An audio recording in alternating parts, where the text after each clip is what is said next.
New year, new video. Welcome back, folks. Thank you for tuning in. This is one of the first of many series we're going to do on how to actively action specific things within social media. And today it is community building in 2022. Now, just before we start, I hope you like the new lighting setup. This was way harder than I thought it was going to be. So just give some clarity. I'm trying to do all of these YouTube videos, series myself to prove our whole authenticity angle. I'm a big believer in authenticity means a lot more than production value, but as we do get new pieces of equipment, I want to test them out, but actually learn them for myself. As someone who's not a particular video professional, I want to make sure I can test out audio, I can test out lighting, and actually be honest with you on how these videos are made. So just to give you a heads up, there is a video behind me with like a gel sheet on top, a piece of light. There is a light to the right, a light to the left, and then the camera central in the middle. So it's all kind of directed to have add this depth by adding the color behind.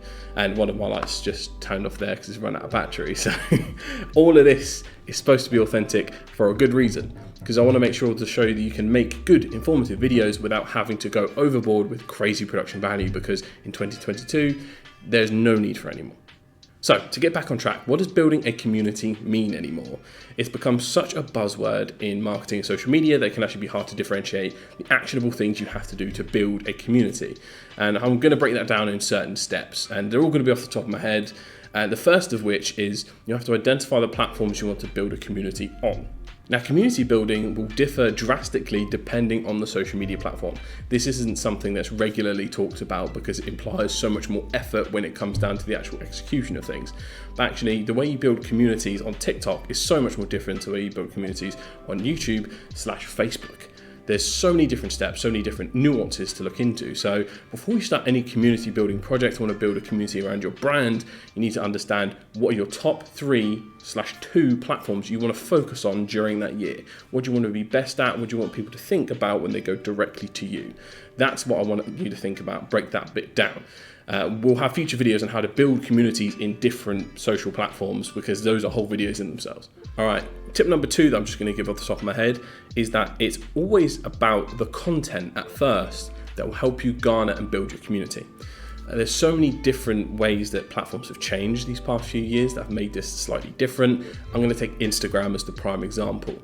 Instagram has made a big push to take some of that flavor that TikTok has gathered and bring it into their platform, like Meta always does with their copycat features. Now in this means that Instagram has basically changed permanently in the fact that pretty pictures won't get you that far. They look great, but they won't get you that far. An Instagram aesthetic doesn't mean too much anymore because no one's really looking at your feed as a collective. It's all about video, and it's all about how optimized your content is to go spread wide and grab more people in. So I want you to think about how you can change your content to think about, if I wanted to follow this page, what content can I create to give people a reason to follow and join your community and take part in conversations? So this has to be practically done for each and every one of your niches. It's not something you can make up off the spot, but you do need to think about, what are the reasons someone would follow me? If I'm posting this particular piece of content, whether it's an image, whether it's a piece of video, it has to go through that filter of, is it worth the effort? Is it worth me following up? Is it worth me wanting to see more of this? And this is why brands and a lot of creators as well have to change their perspective on how exactly we bring people into our world, because ultimately you have to put on the hat of you after work, especially for brands. You have to go, right, I am not working right now. Why would I bother to follow this business if it's not for other business or researchy reasons? So you have to get very creative, and I'm not going to say out of the box to say that, but you have to get very creative in terms of how you picture your content. It has to be more outside the box. It can't be the usual services, we sell this, we sell that. That's not a community building thing. No one's going to garner around, ooh, yes, I love to know the services every week of this business, repeat, or I love to see when Tracy's at her birthday because that's part of community building. No. It has to be something valuable to garner a community around it. And it seems so simple, but actively, can you think of how many brands are doing it effectively who aren't in the very, very big leagues? And the reason they are in the big leagues is because they took community seriously. Tip number 3, actually plan out how you want to build the community. I want you to just write everything down on a piece of paper. Write the type of people you want to attract. Now, this isn't particularly like a customer thing. Try and separate it and make it a, what kind of community do I want to gather? What are their characteristics, age, demographics, all of that stuff you classically get in your marketing plans. But then put together their interest and paint pictures of real people. This is where you need to get in depth and almost add psychological bits into here and go, what would these particular people enjoy? If they could watch anything in the world, how can we create what they'd want to watch? And when we start thinking of things in that lens and thinking the lens of a creator, that's very, very important. And to follow on from that last tip, this one is a bit more fluffy, shall we say, but it is think like a creator. You're going to have to start making series once you know who your target audience is, once you know the kind of content they want to see. You have to start making it on a regular basis now. So, what is that going to be? And the easiest way to do that is to put that in the lens of a creator, especially for brands. So take a step back from your social media strategy and go, okay, if our brand suddenly turned into one person, one creator, what platforms would they choose? What videos would they make? What content would they make? And why would people follow them? Is it personality? Is it value? Is it, whatever that happens to be for your particular brand? Put that lens on yourself at all times and make sure each piece of content goes through that lens of, is it shareable, savable, or worthy of a comment? Because that, for me, is the truest forms of engagement. And many of the people that know me, have heard me talk, have heard that sense of it before. So yeah, put that lens on, focus, and be like a creator. Another tip I'd give, this probably kind of comes hand in hand with a content plan, but actively plan out the formats in which you are going to create. You need to think about what type of communicator you are. And if anyone's seen any Gary Vee content, they're going to be familiar with this concept. But a lot of social media platforms demand very, very high volume these days. And to keep up with that, you have to communicate in a style you're comfortable with. If you're not someone that can talk easily on video, you're going to struggle putting out 2 to 3 pieces of video content a day if you're serious about growing a community, let's say on Instagram or TikTok, because they require very high video volume. So are you a blogger? Are you a graphic designer? Are you a podcaster? Very, very important differentiations. Note those bits down and figure out how you can then utilize content volume from that. Another tip I'll give, just off on a previous point, is repurpose content as long as it works out of context. So you have seen them and time again, but podcasts that have taken their video clips and then actively taken the golden nuggets out of it and repurposed it, very kind of Gary Vee long form content model. But what a lot of people kind of forget when they first start doing it is that each and every clip has to work out context. And I posted stuff about this before, but imagining you are scrolling through Reels, TikTok, Facebook are bringing Reels to their platform in 2022, so rumors say, and they're testing it in the States. So Facebook as well. Each video is completely random. You have no idea what you're going to get. So everything has to work out of context, and everything has to be the best reflection of you, your brand, you as a creator, whatever it happens to be.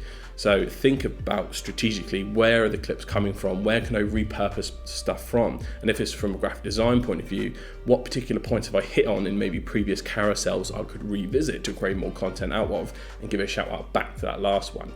And again, that's looping people back into that community, because all of it is about the content you push out first. Another very, very important one is how you're interacting with your community, or how you're asking them to interact with you. So a lot of the times you can put out very, very good stuff. So this is some of the learnings I've actually had from trying to grow my personal TikTok. I've always struggled with trying to keep up with the volume of TikTok, which is something I'm hoping to kind of remedy in 2022. But I made stuff that is very valuable for people, and that kind of reflected in the analytics. But then when I took a step back, I'm like, it's very hard to interact with this. It's especially because it came out of podcast clips. So they all worked out of context, but they're also clean and polished. They almost didn't invite any conversation. There was nothing anyone could add on to those points. There wasn't something that people were comfortable talking about. So when you're trying to get a community of general, normal people, how can we get them to add into the conversation? How can we invite them in? And sometimes a caption isn't enough. Call to actions are important, but sometimes when you just put comment below, let me know, it's quite a wide net. And when people have lots of choice, they tend to make none at all in mind. So keep that in mind. Think about how you and your audience interact with those pieces of content, and give them a way in. Give them an easy in. Ask them to comment on something specific. Ask their opinion on a specific topic, and don't leave it open, because if you leave it too open, they won't make any choices at all. Another thing not to sleep on, particularly if you're trying to grow on a video platform like a YouTube or a TikTok, is to ask people to subscribe or follow. You would be very, very surprised how often, and you may have done it before, how often you're watching a creator you watch all the time and then realise you've been watching them for about a year and you've never subscribed to their channel. It can be a very bizarre thing, but actually that one reminder when you're halfway through the video to go, if you haven't already, please like and subscribe, and please do the same for us actually, is is actually extremely powerful how well that works, because sometimes people just forget. People can be binging your content non-stop and then realize that they don't actually have a recurring stream of it because they haven't subscribed. So ask them to subscribe, put on the notification bell, ask them to follow, turn on post notifications. And this is why, again, it's important to differentiate what platform you're trying to grow on. Because if you want a community on there, you have to ask them to comment, you have to ask them to subscribe, ask them to participate, smash the like button. All of that stuff actually works extremely well, and hopefully just kind of outreach to them more as a person. Don't make this a very corporate exercise, just making it a casual offhand. If you haven't already, please like and subscribe. Really helps the channel, and actually give them goals, which I'll hit on the next point. Yes, next point, goals. How many times have you been watching a YouTube video and they say, if this gets 150,000 likes, then I'll upload the next episode the same day? That is an extremely effective method to gamify your content and galvanize your community. So you can do it on a very small scale. If this video gets 50 likes, I'll post something else a bit more in depth so you can learn more about it. And this is where you find your loyalists within your community to actually go, aha, I want more of this. I'm going to smash that like button, comment and share things to boost you through the algorithm. And this can work on multiple different platforms. But this is why, again, it's kind of tricky to do that via just images. So this is why social media platforms and brands using them, just kind of posting pretty images, whether this be Facebook, Instagram, they're normally the worst offenders on trying to get the best volume and reach out.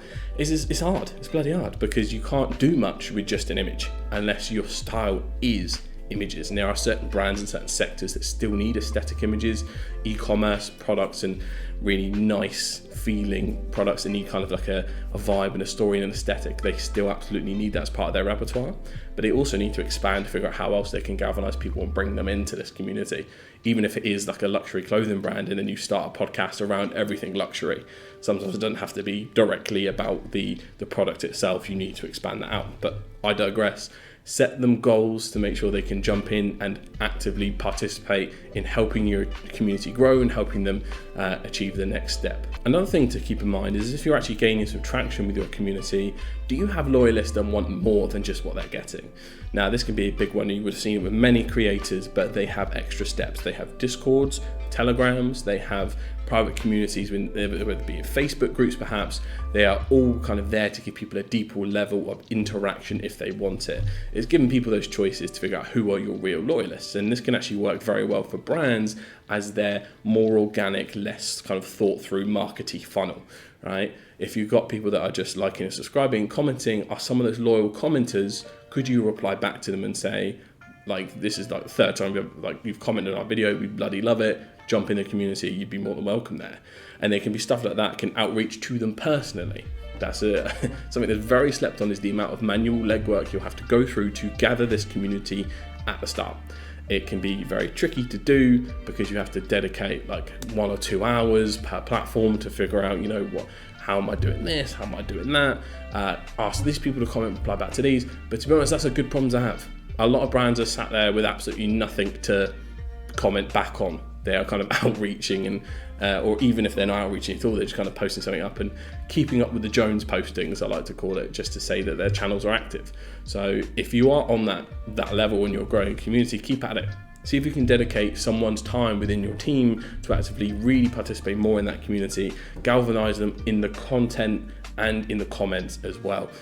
Because that breeds kind of real loyalty. And again, thinking constantly like a creator to figure out how you can emulate that as a brand.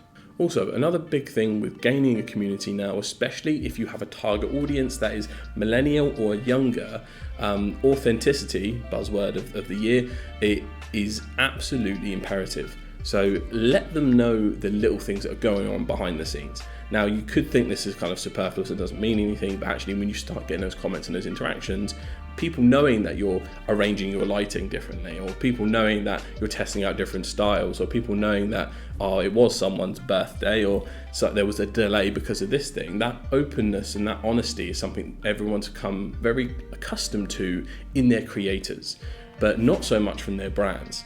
So when we think about that, we have to then open the doors for ourselves to be finally okay with communicating with people on a human scale. And if you can make your content more human, more authentic, and without it being buzzwordy, so actionable things like just being completely brutally honest in a lot of things to a certain degree, depending on where you are. And yeah, that's what helps again bring people a little bit more towards you. That relatability goes a long way into building a community. And obviously this is from the perspective of if there are individuals in front of the camera talking about this stuff, again, because it depends on how you communicate, because you can do that in graphic designs, in newsletters, in blogs, because you can just be open and honest about what's going on in your life. Feel free to bring the lifestyle in with the brand. Intertwine the two if you have the chance, because if you can, it adds the human into the business to create a more holistic value offering for you and your customer. And I think I'll end on this last one. Don't be afraid to collaborate with other communities and creators that may benefit your community you're trying to build. Now, this for creators goes without saying because they collaborate on different videos all the time, but how crazy would it be for two accountancies to jump on Twitch and play a game?